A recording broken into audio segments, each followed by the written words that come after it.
Good evening, Osun people. Good evening, Nigeria. Welcome to this special program, a special media appearance organized by the Center for Media and Society, CEMESO, and the International Press Center. Today we'll be discussing issues about democratic participation and inclusion and citizens' democratic participation and democratic accountability. Yes, in a few days, few hours, the people of Osun State, the electorate, will be going to the poll to elect some to govern the state for another.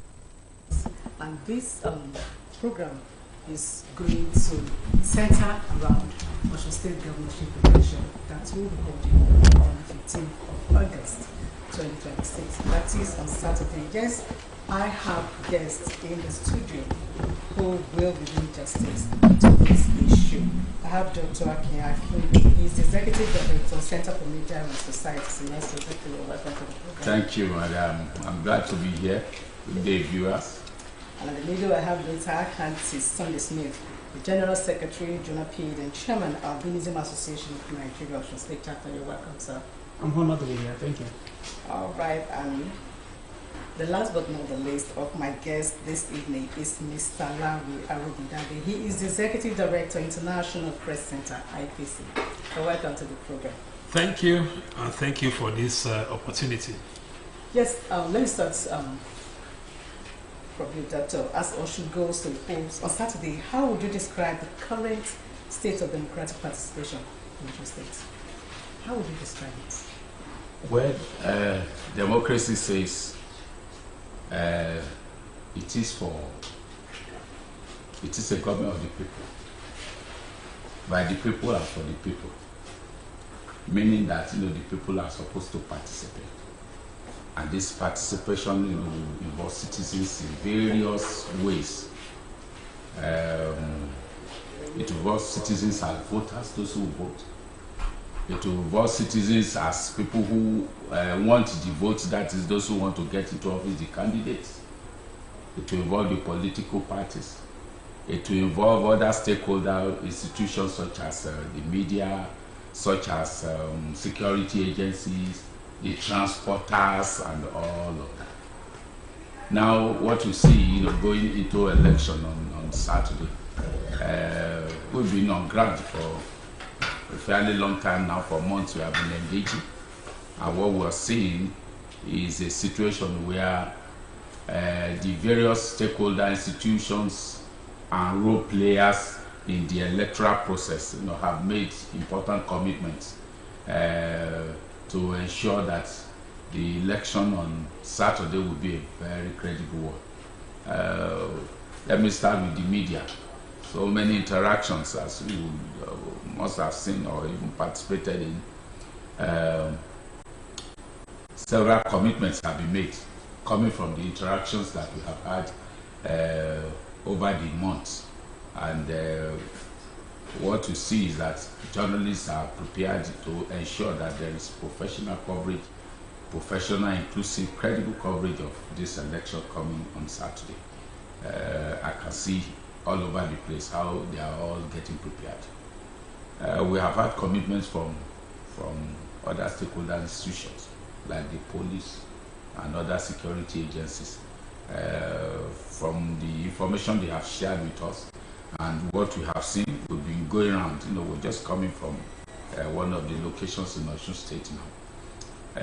We have seen deployment, massive deployment of security agents across Osun State, meaning that they are already walking the talk, deploying and then acting professionally on election day to make sure that the vote is secure, that citizens who go out to vote are secure, journalists who go to the field are secure, and so on. The election management body has assured citizens and other stakeholders that on Saturday they are going to deliver a credible election. That's it. I mean, these are stakeholder institutions for what we see. On the street, citizens have also been saying that they want to vote. We see passion, determination in the citizens of Osun State going towards Saturday. So we are looking at a situation where people will come out in large numbers to vote for the candidate of their choice. So we think that the horizon is looking bright, looking positive. The whole world wants to see a credible election here. We know it may turn out to be tight, because when you look at it historically, the elections have been very, very close because of the kinds of candidates that the political parties present for the election. So even though it's going to be close, somebody must emerge. Yes. And we're happy that all stakeholders are making their own inputs, preparing for that day to make it a success. Thank you. You said the horizon is looking very bright. Right. Now, when we talk about, let me ask Mr. Arogundade, when we talk about democratic participation and inclusion, so who exactly should be in the table, on the table in Osun's democracy? Well, we can say that everybody should be on the table, Okay. because democracy is for all, and this election will produce the person that will govern the state, which means that that person will be governing different kinds of people. Even though, yes, Osun is a Yoruba state, but we still have the different the groups, ethnic groups, as we may call them. We have different people. We have the young, the old. We have the students. We have the youths. We have persons with disability. So from that point of view, that we try to encourage all to participate, because we have a stake, and indeed we should have a stake, in the election. There's nobody that does not complain about bad governance in this country, and people always want good things to happen. People want good schools. They want good healthcare system. They want good roads. They want all of us want, like I said, the good things. We call it dividends of democracy. But when it comes to the process that would elect the person that will provide that, sometimes people find different excuses not to want to participate. And what the message that we have been passing across is that we all should participate. We started during the registration. People should go out to register. After registration, we call on people to go and collect their PVCs. And that is the only opportunity you have to demonstrate your commitment to democracy by going out on election day to cast your vote. Whether you are, as long as you are voting age anyway, it's only the young people that will not be able to vote. So in terms of democratic inclusion, this is what we actually mean.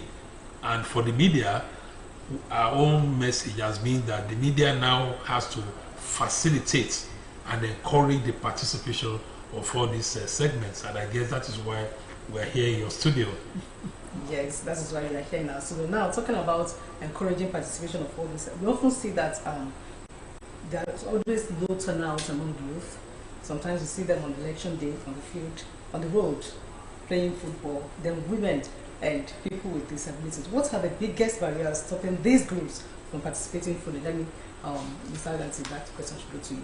The women and people with disabilities. Yes, thank you very much for this opportunity. I want to start by taking the analysis that several occasions has brought about this voters apathy, and these are the functions of students, women, that they find out that the government has betrayed trust, and at the same time they find out that elections will just be announced. That is their traditional belief. But honestly, I want to say that it is not so. So why they refuse to come out is because, one, the issue of insecurity is also affecting. The issue of distrust, and the issue of misinformation. These are key factors that is affecting the low voter turnout, especially on youth. And when we talk about the low turnout on the issue of youth, we find out that many of them, they are in schools. Are you getting me? So they might have registered in their various schools, in their institution, and at this time around, they say their parents may call them home. So they may not have their PVC at the right, immediate environment to vote. Are you getting me? On the issue of women, women also, despite the fact that we see them participating fully, even till this time, women still have a higher percentage in terms of voting process. Are you getting it? Yet, what happens is that they find out that at the end of the day, because if I am feeding, I should have a return. We look at them as the women sees the process as if after feeding up a candidate, it seems that they don't have return in terms of political appointment. Are you getting me? And the House of Assembly today in Osun State, women, commissioner for youth, sometimes, though this one is youth now. Okay. Are you getting me? So, but what I'm saying is that, however, what has happened to having low turnout of voters is that the issue of misinformation, the distrust, and for persons with disability, I want to come critically on that because that's my immediate environment. One is that previously it has been so, but now INEC has, with the issue of the law section 54 of the Electoral Act, has made us and has informed us that we have those rights and privileges to make sure that we participate without barriers. So those barriers, such as the inability to identify political party logos, all these things has been abolished through the intervention of assistive devices, especially persons with albinism like me. We are characterized by low vision.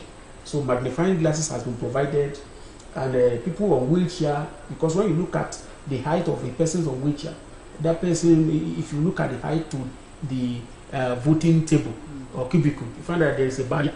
But now I find that INEC has also made several adjustments in order to make sure that persons on wheelchair can also vote confidentially, with dignity, independently. So all these things are the things that have brought about the changes. And I want to say that INEC has tried. Okay. The reason is that the way persons with disability are recognized then is no longer like that today.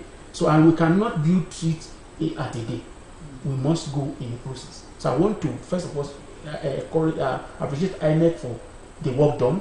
And I want to also tell you that Osun State people with disabilities, they are now ready to make sure that their vote also counts in the process. Thank you very much, Thank Mr. you. Gantara. This question should go to Akingbulu. Religious and traditional leaders have actually been, appealing to the people, talking and all that. So, how important is the role of non-state actors in driving inclusive participation? How important is that? Oh, it's very important. Let me start with the traditional and religious leaders that you have talked about. They are leaders of important, very critical constituencies, faith communities, and the way religion is, in our kind of society. People belong to, most citizens belong to one religious group or one faith community or the other. And when the religious leaders, talk to them or interact with them on issues, in most cases, they flow with them. We see in Osun that the religious people, have tried. We find interactions with them, and we see what they have been doing, interacting with their communities, that's members of their various faith communities to participate in this election. They are very, very, very important.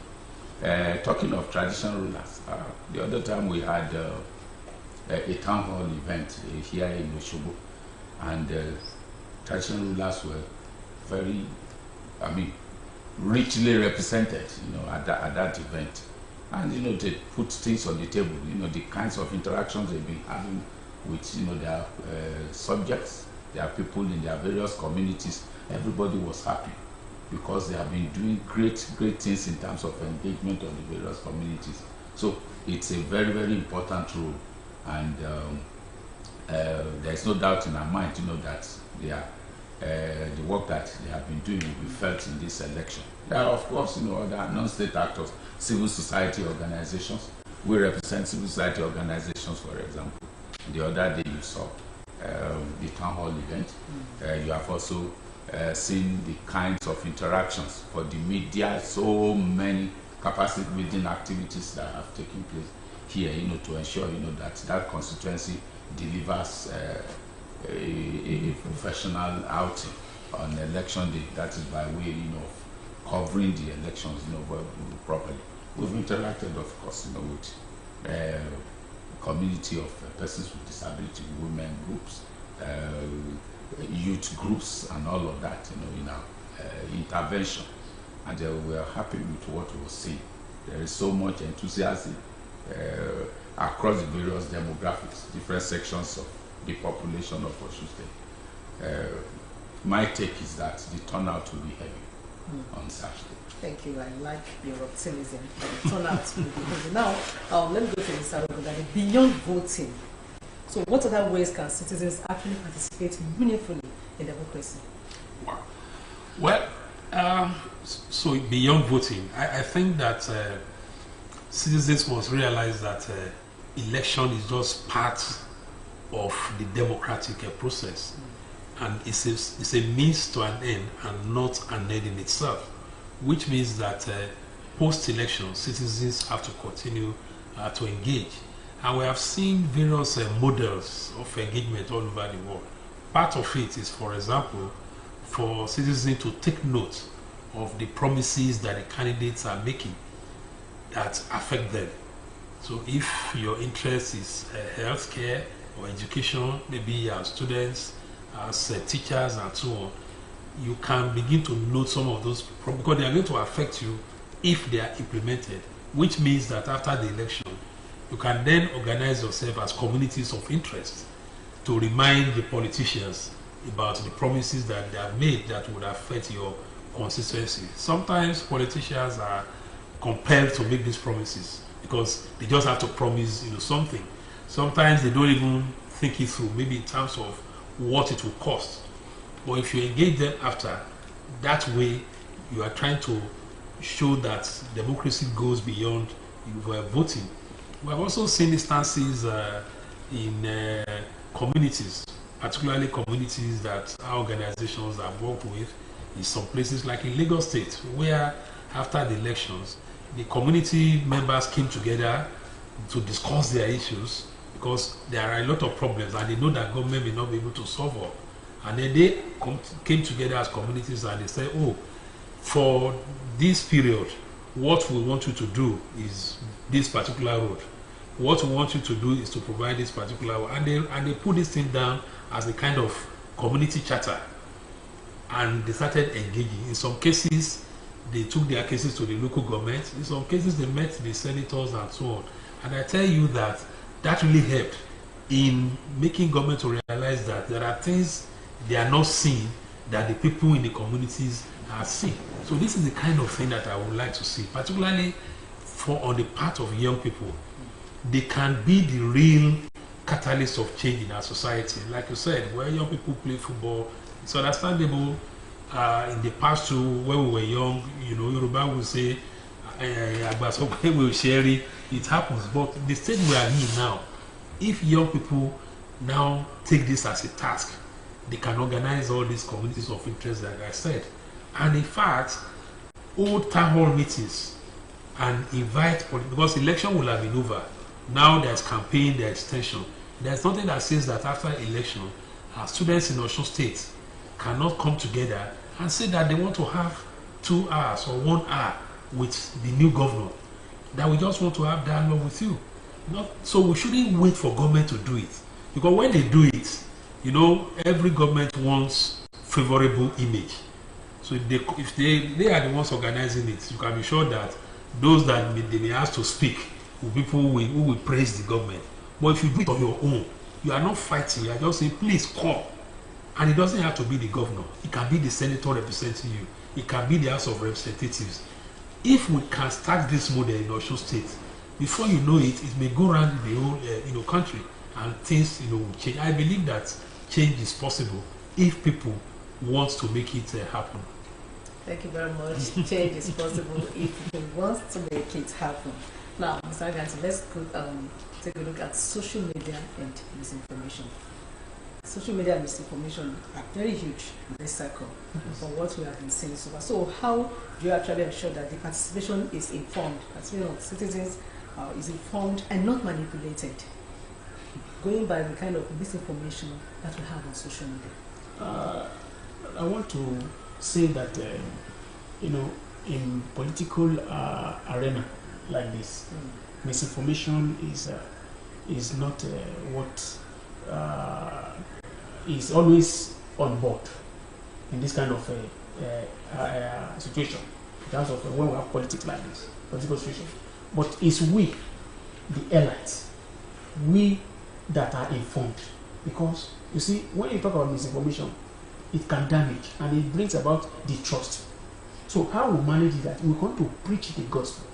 We're going to tell them this and this is your right. Telling them what and what to do in terms of voting process. Now, the way that it will affect is that sometimes when we find out that it's a news on social media, we should, the first thing that we, after we getting it, at least as leaders in the community, we need to fact check before throwing it back into the WhatsApp group or on the radio.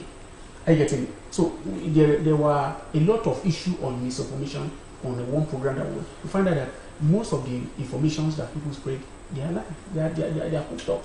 So, but for us now, at this particular hour, is to make sure that anything that we hear, anything that is being casted, not on media, government media like this, especially on Facebook, we must make sure that all these things are fact-checked.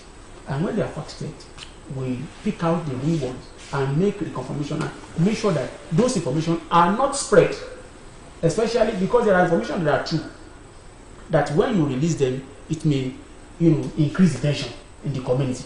Are you getting? So as a leader or as a civil society organization, we must know how to manage information so as to make sure that the environment, the populace is not becoming more tense and erupt into crisis. So on the issue of the disability community, I will always say that there were also several issues on that ground that sometimes they say persons with disability, the number of population of persons with disability that voted is small. Are you getting me? It's also a misinformation.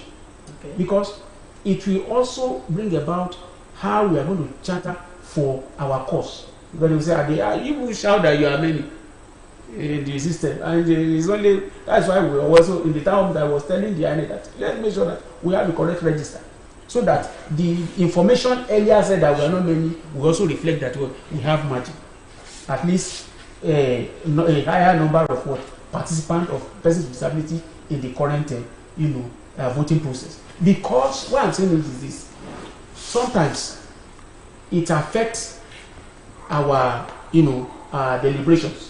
Okay. It affects sometimes when we want to negotiate, because there is no area that you don't negotiate with government.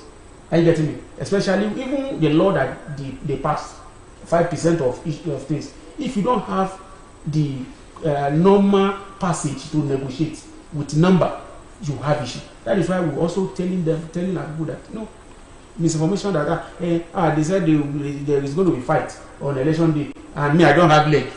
Are you getting me? Who told? We are telling them no, don't do. That's misinformation. No, so we are telling them that no, go out and vote, and your vote will be what? Will be count. Thank you very much, Dr. Akingbulu. Would you like to also to the issue of misinformation? Okay. Interesting.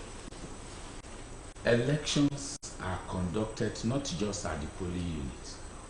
They are also conducted in the information space, the information environment, which is part of the environment where we are in. And what we have seen in the conduct of the election, the electoral process in the information environment, is the contest between genuine information, if you like, news, and the one that is not genuine, fake, the ones we call misinformation and disinformation. What we have also seen in an environment including Osun is the fact that the online environment is the place, the major place, where these things happen when elections are happening. I'm sure my colleague Arogundade will still talk about it because we'll be engaging all of this together. Now, so online, and it has become very serious. You know that in Ekiti, for example, on the eve of election, they pushed narrative that the resident electoral commissioner had been transferred. Imagine, so when voters hear that one on the eve of election, many are likely to say, so what are we going to do? It means they don't want this election to run. Some information on social media said one political party had withdrawn from the race. Another said, oh, one political party had decided, or candidate had decided to support another one, which were all fake.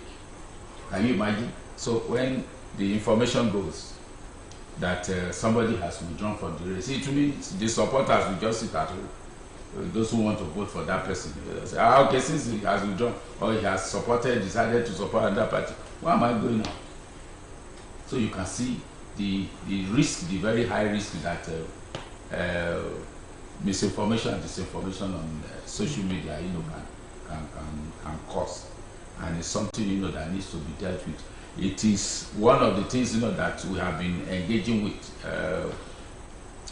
for many months now, with our colleagues, journalists in Osun State, with the Electoral Commission itself, INEC, with other stakeholder groups, how to deal with it, but even with citizens.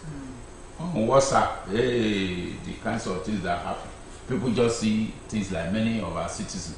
They just see it, especially when it comes from somebody who's close to them. My brother or my sister sent it. He can't tell a lie. They just share it. They just disseminate anyhow. And so it goes viral, and then they cause problems. And the problem with this kind of thing is that because fake news, has the potential to travel, as research has shown, further 6 times faster than the truth. It has gone far. I'm sure my colleague, will be having things to say about it because we have done a lot of work. All right. Yeah, in fact, it's a big problem, and part of what we're trying to do, organizations. Remember we had the Citizens Town Hall here, the Civil Society Network on Election Integrity, supported by the European Union support to democratic governance in Nigeria, is to give people opportunity to clarify information or to share information about what they hear, what they see, so that we can be in a position to clarify and say that, oh, this is not true, or these steps have been taken. And we're discussing, I gave you some numbers. That is the essence of that number. We call it a report point. Election report point. Election report points. We have put that together. There are dedicated lines, that will be dedicated personnel 24/7 with this line. So on election day in particular, when you see things that are wrong or you hear things that are wrong, you are not sure, you can send information to that. We also have our own, in our hub here in Osogbo, where, like Dr. Akingbulu said, we have dedicated fact checkers who, as the election is going on, even right now they are there. Any false information they see, they are trying to debunk it. So our appeal will be to the people that when you suddenly receive something on WhatsApp and it's already flying out, they will say, oh, so supporters, they have killed this person, or this person have whatever. Don't begin to share it immediately, because it may be false information. Whereas once you share it, people hear, they will say, oh, they've killed our people, which want to go and do this and that. That will not really help the situation. We need to pause. We need to listen to the traditional, what we call the traditional media. Well, if you see something, oh, let's see whether this news is on radio. Let's see whether it's there. And Osun has very large numbers of media organizations. We are just coming from Elisha, for example. There are radio stations there. People can call these stations to tell them that, oh, this is what we're hearing, why is it true? Because we don't want false information, because the politicians can use it to discourage people from voting. Everything may be peaceful. Suddenly you will hear, oh, they are fighting in that place. You are just preparing to go out to vote. You decide not to go out. So it's a real threat and danger to this, and we're doing all our best to ensure that misinformation is not allowed to mar this election. And it's one of the reasons why we are here, to provide information. I will give you an example now. Dr. Akingbulu, I think, who said a candidate has just been had based on a court decision, which means that party must be on the ballot paper. If the party is not on the ballot paper, then the election, somebody can go to court after and say that this election is wrong. Now, by tradition, INEC, Thursday to the election, they conduct inspection of materials that are kept at the CBN, and it's usually done in the morning. Yes. But today, that could not happen in the morning because ballot papers have to be printed to reflect the name of that candidate. So when people hear that, say, oh, they have not gone to inspect, oh, maybe they are hiding there. This is how rumors occur, and we have to do everything. INEC itself, we have told INEC itself, you yourself, you must be proactive in debunking false information. In fact, we went to the extent of training some of their personnel on how to fact check information. Don't wait till when somebody tells you that they have written something about you. You yourself go around the information space, particularly the social media. So when you see things that are not true, quickly say it out before it spreads, and your reaction will be too late. We can only do our best, and we just hope that our best will be good enough for this election not to be marked by either disinformation or misinformation. Thank you so much, Dr. Arogundade. Yes, if you just join us, this is a special media appearance program organized by the Center for Media and Society, CEMESO, and International Press Conference. We have been taking a look at issues around democratic participation and inclusion, and citizens' participation and democratic accountability. Our guests have been Dr. Akingbulu, Executive Director, Center for Media and Society, CEMESO. Welcome once again, sir.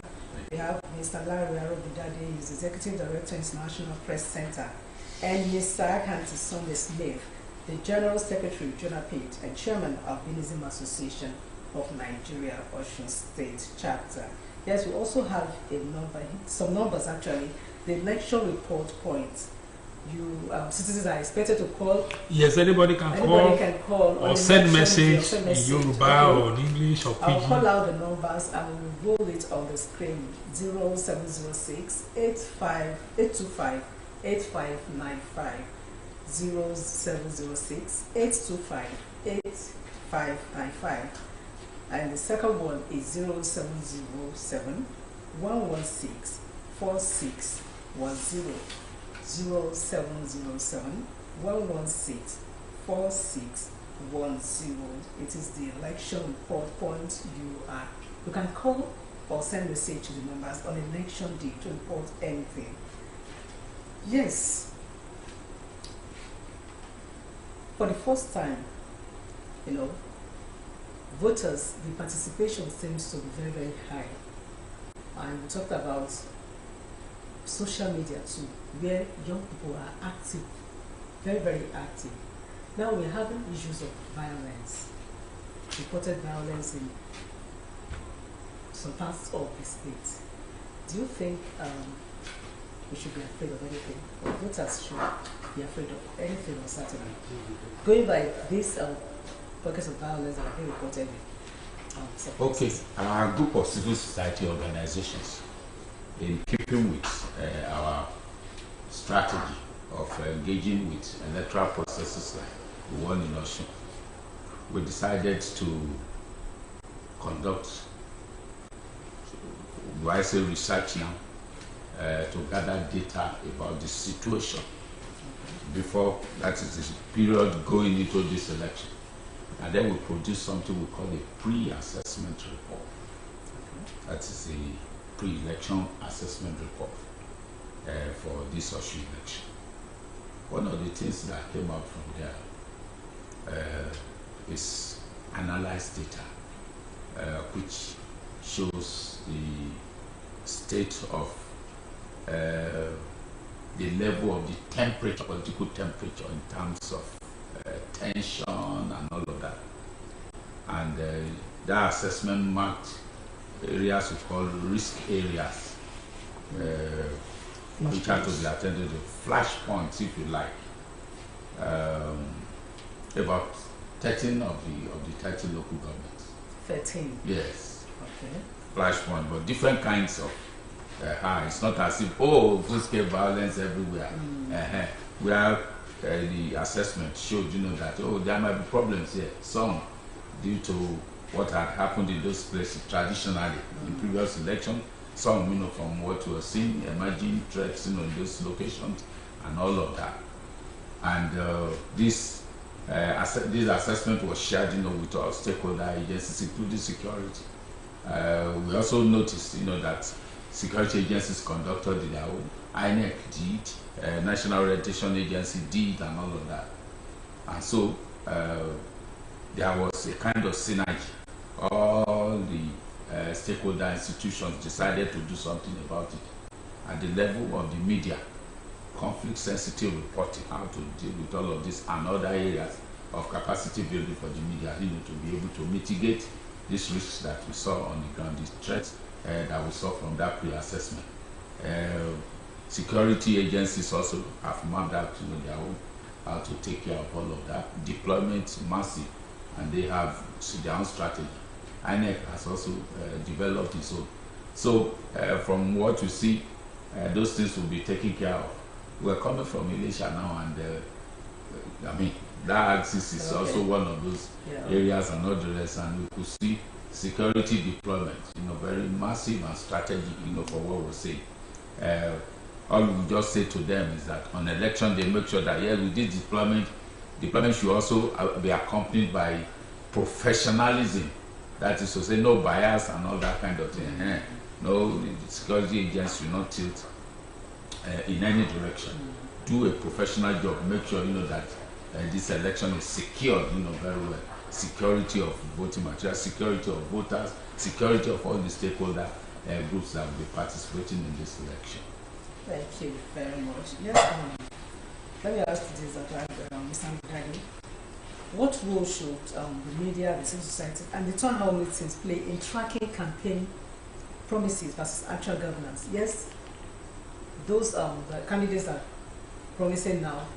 What role should this group of people actually play in tracking? Well, I think the first role is to, like I said before, we need to document these campaign promises as media, and you can document based on interest. Your interest as a news medium could be development of sports in Osun State, and then you take notes so that after the election you can then begin to engage. The other way we can also track these promises is to track the budget itself, because budget itself represents the goals of government, what they want to do over a period of time, maybe over a 1 year period, and this is where vigilance comes in. So if there's an issue you are pursuing, you've had promises, and then the budget is presented, is not even captured at all. Your own is to engage, or perhaps what is being proposed to be spent, that will not be adequate to provide those facilities. Citizens can be involved in the budgeting process. At the end of the day, those in the House of Assembly are the elected representatives of the people, and they are not supposed to be people that will be afraid to go to and engage with them. And so there's that model too, even in some parts of Nigeria, where based on interest, people have gone to the House of Assembly to say, this is our interest, we want to be involved in this budget process, so that whatever is appropriated will be what will capture the goals and aspirations of the people. For me, it's very, very important. That's why we talk of democratic accountability. Sometimes we let the politicians have it their way. We don't hold them accountable for the various promises that they have made, or even the ones that they did not make. And that's why I like your point earlier on, that participation should go beyond voting. This is just one of the several steps in the democratic process that we have to take. The real one is when we now assert our rights as citizens, as guaranteed by the Constitution, as protected. We can invoke the Constitution. Section 2 of the Constitution provides for a whole range of socio-economic rights for the people. Even though we know we cannot go to court to enforce them, but it does not mean that we cannot organize and conduct advocacy to get some of these things done. So I think it's really in the hands of the people. In the hands of the people. Now, talking about people, Mr. Arogundade, you have actually commended INEC. What are other things, other issues you think government can tackle to make it easy for people with disability to be able to participate fully in the democratic process? Like I've been saying That's beyond elections now. Beyond elections. Beyond elections. Yes. Now, I want to say that government has actually dealt with the issue of inclusion. Okay. I get it. Now, inclusion has brought us to into the government per se.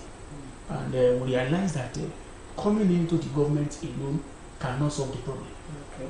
I get it. So we now started seeing that the way government has included us has not really given us what we wanted in terms of dividend of democratic process. And we realize that most of the appointment, though the bill has been signed, the commission has been established, that is Disability Commission or agency has been established, and appointment has been made, but we will still realize that there are gaps. And what are these gaps? We find out that those appointments that were made were not cabinet members.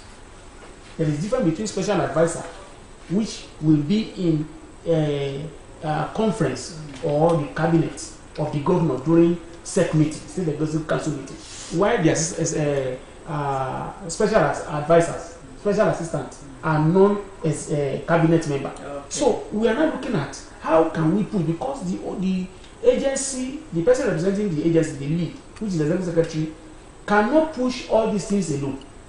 Are you getting me? So we have identified the gap that, okay, if this person is there preparing the budget, we need to get people that are cabinet members that will also be involved in pushing the issue of empowerment and budgeting for persons with disability. Are you getting me? So we are looking at how will government, that is why we are key into their various promises, that whenever they say disability inclusion, we try as much as possible to allow them to fine-tune and get, so that we will not get ambiguous promises that we will settle this will take care of the disability committee. Now they've been taking they've started taking care of us, but we need areas where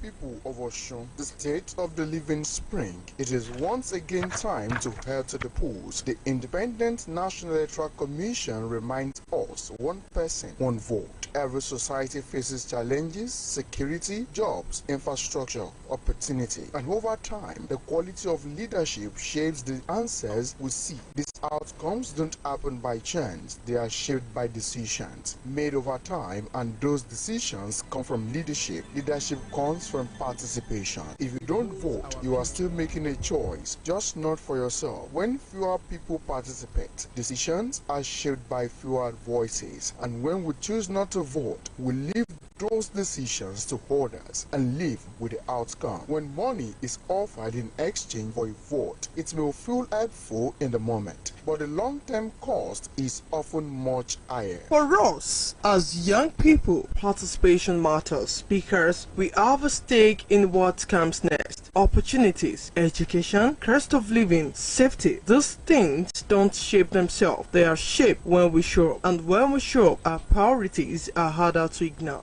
We understand the value of our vote. Our vote is not for sale. The government we desire is the one we must vote for. What we sow is what we reap. This is our state. This is our future. On election day, show up, make your choice, let your voice count. Your vote is not small. This message is brought to you by Center for Media and Society, CEMESO, and funded by the European Union.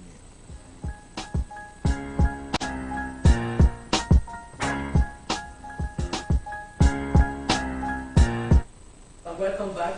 Mr. Agati, you were talking about inclusion beyond. Yes, I now said that we are also, after identifying new gaps, we have now sat down in our own community, decided to develop a charter that this time around we need to look at enforcement of disability law, which is give us the ability to have that 5% of equal opportunities. Okay. Then another one is that to appoint special advisors, there will be a cabinet member. True is that 3 is that we need to make sure that even the House of Assembly develop a policy where women will be captured in the aspect of legislation. At least we are looking at 1 per senatorial district, and out of the 3 women, 1 must be a person with disability, so that she can also, you know, feed in issues affecting women, children with disabilities. Thank you very much. Whatever CEMESO, Center for Media and Society, at the International Press Center, tí wọ́n ṣe àdẹ́tẹ̀rẹ̀ làwọn media teams lọ́rọ̀ bí ìbò tí ó máa wáyé ní ìpínlẹ̀ Ọ̀ṣun ní ọdún Sátidé tí ó ṣe máa wá àti ìdí tó ṣe ti pàtàkì kí àwọn èèyàn jáde kí wọ́n lọ dìbò. A máa lọ dìbò ní Sátidé. Ṣé dandan ni ká dìbò? Dandan ni o. Dandan ni. Ètò ìjọba tá à ń ṣe ní Nàìjíríà, pàápàá ní ìpínlẹ̀ Ọ̀ṣun, èyí tó ń pè ní tiwantiwa. Báyọ̀ máa ń ṣe ni pé bí ọdún mẹ́rin ó di dandan àwọn tó wà ní ipò ká lọ di ìbò láti tún yàn bóyá ẹni tó wà ń bẹ̀ o a ní kó máa tẹ̀síwájú àbí ẹni tuntun ó bọ́ sí orí àléfà. Wọ́n ṣe ń ṣe ètò ìjọba tiwantiwa nìyẹn, ó di dandan. Ìpínlẹ̀ Ọ̀ṣun rẹ̀ àwọn èèyàn ti ń dìbò, wọ́n ti ń fi àwọn èèyàn sí orí àléfà ipò gómìnà, ògbó ó ṣe díẹ̀, wọ́n sì ti ń ṣe gbogbo ẹ̀ sì ń bọ́ sí àti tún wá dé oríta kan báyìí ó àti tún fẹ́ ṣe, ó di dandan. Torí bàbá ṣe àṣe ìjọba tiwantiwa mọ́ nìyẹn, ó di dandan ká lọ sí lọ́dún. Àwọn èèyàn aráàlú wọ́n ní láti sọ pé ẹni báyìí là ń fẹ́ lérò bí ìjọba tiwantiwa ṣe ń lọ nìyẹn. Àṣẹ gbọ́dọ̀ àwọn ọ̀gá Arogundade àǹfààní wo ló wà nínú pé kéèyàn dìbò? Then kí ni àwọn àjọ yín ṣe láti fi wò pé tí èèyàn bá dìbò nǹkan báyìí ló máa ṣẹlẹ̀, nǹkan báyìí ló ń ṣẹlẹ̀? Àǹfààní tó wà bẹ́ẹ̀ ni wípé tí a bá jáde láti dìbò, tí àwọn tí a dìbò fún tán dẹ̀ wọlé, ìyẹn já sí wípé ẹ ti rí wípé ẹni tẹ́ fẹ́ kó ṣe nǹkan tẹ́ fẹ́ òun náà lè yàn síbẹ̀. Ṣùgbọ́n tẹ́ ẹ bá jáde láti dìbò, táwọn ẹgbẹ́ kejì bá jáde jù yín lọ, ẹ lẹ́nu ọ̀rọ̀ ń bẹ̀, ẹ ní lè sọ pé àwa di pé ká ní pé mo dẹ̀ mọ̀ ni bá dẹ̀ lọ dìbò, torí pé a rí pé gbà míì náà irú democracy tá à ń practice Nigeria presidential system a máa ń pè ní winner takes all. Ìyẹn já sí wípé ó ṣeé ṣe kó jẹ́ pé ìbò kan ni ẹni tó máa jẹ gómìnà gan máa fi jẹ gómìnà, tó bá ti lè jẹ́ pé àwọn kan tó kù náà ó bá mu pa pé number of local governments tó máa ti ní ìdìbò. Ṣùgbọ́n ẹ tó wá máa jẹ gómìnà ó láti ní eléyìí tá à ń pè ní majority vote. So ó ṣeé ṣe kó jẹ́ pé ìbò 2, 3, 4 tàbí kó tẹ̀ jẹ́ 1000, ṣùgbọ́n táwọn èèyàn bá jáde, nǹkan tí àwọn tó bá jáde tó bá dìbò, ìyẹn náà la máa gbà tá a dẹ̀ máa tẹ̀lé. Ó tún di ọdún 4 kẹ́ tó tún lè rí àyè láti ṣe ojúṣe yìí. Torí náà àǹfààní wà bẹ́ẹ̀. Àǹfààní tó tún wà bẹ́ẹ̀ ni pé ó jẹ́ ẹ̀tọ́ àwọn èèyàn. Ìyẹn la ṣe máa ń pè ní pé fundamental right, it's a fundamental human right. Ẹ̀tọ́ ẹ̀ ni láti lọ jáde láti lè dìbò fún ẹgbẹ́ tí o bá fẹ́. Tabadẹ wá parí ètò ìdìbò náà, kò á jẹ́ pé ó ti parí náà nìyẹn. Ó sì yẹ ká sì máa wo nǹkan tí àwọn yẹn sọ pé àwọn fẹ́ ṣe, ká rí pé wọ́n ṣe, èyí tí wọ́n bá ṣe ká rán wọn létí pé òun báyìí ló yẹ kẹ́ ṣe. Àwọn tó ń tẹ̀ sọ̀rọ̀ ń pa ẹ̀, gbogbo wa a lè kóra wa jọ gẹ́gẹ́ bí ọ̀dọ́, gẹ́gẹ́ bí obìnrin, gẹ́gẹ́ bí ọmọléèwé. A sọ pé a fẹ́ bá gómìnà wa sọ̀rọ̀ nítorí àwọn nǹkan tí à ń rí ta fẹ́ kàn ṣe fún wa, bí nǹkan tí à ń pè ní ìjọba tiwantiwa democracy bó ṣe máa ń wáyé ní eléyìí. Nítorí náà nǹkan a tún wá bẹ àwọn ọ̀dọ́ pàápàá, torí à ń gbọ́ ìjà ń ṣẹlẹ̀, wọ́n pààyàn, wọ́n ń ṣe. Bẹ́ẹ̀ni ṣe rí election yìí, ètò ìdìbò yìí ó máa wáyé ní Sátidé. Ìwọ tó ti lọ jà, tó ló ń jà fáwọn òṣèlú tó ti fi pa ẹ́ dànù, bọ́dì ẹ̀ á wà ní mọ́ṣúárì, ìbò wọn á dẹ̀ dìbò. Lẹ́yìn ìgbà tá a bá dìbò tán, ó lè jẹ́ bí ọ̀sẹ̀ méjì àbí oṣù kan lẹ́yìn ìdìbò àbí ọdún kan ìkan lára àwọn ọmọ olóṣèlú lè máa ṣe ìgbéyàwó tàbí kó máa ṣe àṣeyẹmí. Ẹ tún rí pé gbogbo àwọn tí ẹ̀ ń jà fún yìí gbogbo wọn náà máa pàdé ńbẹ̀, tó máa wọ agbádá, tó máa dápara, tó máa bára wọn ṣeré, tó máa bọ́ra wọn lọ́wọ́, tó máa sọ pé ọ̀rẹ́ làwọn.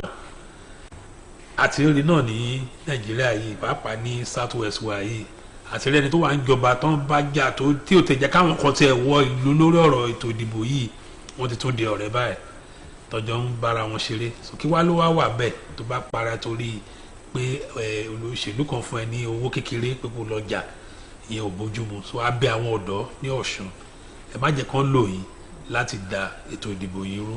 ẹ ṣe gan-an àwọn sáàgàsì ẹ ṣojú fáwọn àkọlẹ ṣé àwọn náà ní ẹ̀tọ́ láti dìbò ní ọjọ́ Sátidé? Wọ́n ní ẹ̀tọ́, kì í ṣe pé a ní ẹ̀tọ́ gangan, ó ti dandan fún wa láti dìbò torí pé màá fẹ́ ṣe àkàwé kan kékeré pé tá a bá rí ọ̀dẹ̀ àwọn tó dìjìrìn tó jẹ́ méje tí ọlọ́gbọ́n mẹ́ta tó bá wà níbẹ̀ tí wọ́n bá ní kán yan olórí láàrin àwọn èèyàn mẹ́wàá yìí, ṣé ẹ mọ̀ pé dìdìrìn àwọn méje tí wọ́n bá dìbò fún èèyàn kan lára dìdìrìn, ṣé ẹ mọ̀ pé ọgbọ́n tí àwọn olóye yẹn tó jẹ́ mẹ́ta ni ẹ mọ̀ pé dìdìrìn náà ni, ṣé ẹ mọ̀ pé ẹ̀gọ́ ni yóò bọ̀ sí torí pé ẹni tó bá ń darí òun ni yóò darí o, ẹni tí èkú dàbá wà lọ́wọ́ ẹ̀ òun náà yóò darí ilé, kò bá àjọmọ kékeré, kò bá àjàgbà, kò bá àjọgbẹ̀rẹ̀. So fún díẹ̀ yìí ó di ṣe dandan pé ká dìbò, pàápàá jùlọ àwọn àkàndá a ti sọ fún wọn, ó farahàn gan nígbà tá a ṣe citizenship town ẹ rí i pé a mobilize àwọn èèyàn wa wá tó yẹ pé nígbà tá a jáde gan wọn sọ pé sẹ́yìn nìkan ni mo ní tó ní tẹ́pẹ́ wa nìkan ni torí pé iṣẹ́ tá a gbé lé wa lọ́wọ́ náà ni pé ká ru wọn sókè káwọn èèyàn jáde. Ṣùgbọ́n mo sọ pé lè yọ pé pẹ̀lú nǹkan tá a ní lọ́wọ́ bá a ṣe lọ yìí àwọn àkàndá wọn jáde wọn dìbò. ẹ ṣe gan àkókò tí kò wá pàpà mọ́ ẹ ṣeun láàrin seconds kan ṣó yẹ kéèyàn ta ìbò títà kẹ̀ ká má rí. ìbọ̀dù mi. ìgbìmọ̀ kò síbẹ̀. ìbò kò síbẹ̀ ẹ bá ti lọ tàbó ti ta ọjọ́ iwájú ẹni tẹ̀sí ti tẹ tàbó fún nígbà bá dé lọ ti gbàgbé yíyan o alóhùn ti sẹ́tù ní ẹ má tún bí mí ní nǹkan kan bọ́n bá sì ṣe bàbá àlè pé pariwo ẹ má jà ta ọjọ́ iwájú wa ẹ̀yin èèyàn ẹ lọ dìbò ẹ má tàbó òfin sì ti wà pé ẹ bá tàbó àwọn làwọn EFCC àtàwọn IPC wọ́n tẹ̀ ń bọ̀ wọ́n wà bí ìbò ẹni tán bá ti gbá mú. Thank you so much, Dr. Akingbulu. Thank you for the program. Thank you, Dr. Arogundade. Okay, thank you for the promotion. Thank you so much, Mr. Arogundade. Thank you. Thank you, and this is where we're going to draw the curtains on this special media appearance program organized by the Center for Media Society, CEMESO, and the International Press Center. Go out on Saturday and cast your vote. Your vote will surely count. Bye-bye.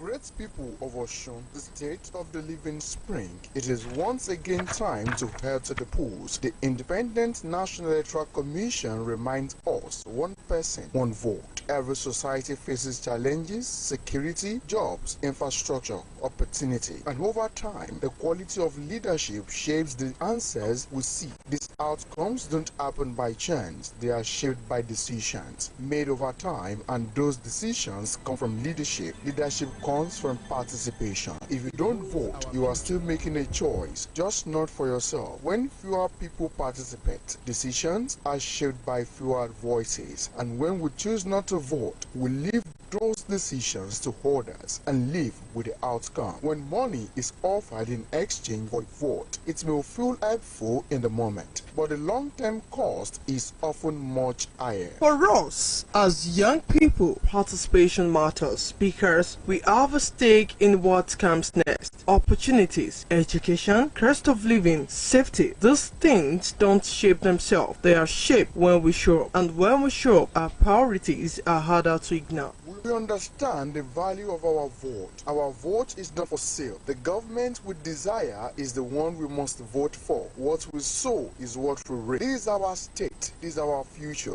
On election day, show up, make your choice, let your voice count. Your vote is not small. This message is brought to you by Center for Media and Society, CEMESO, and funded by the European Union.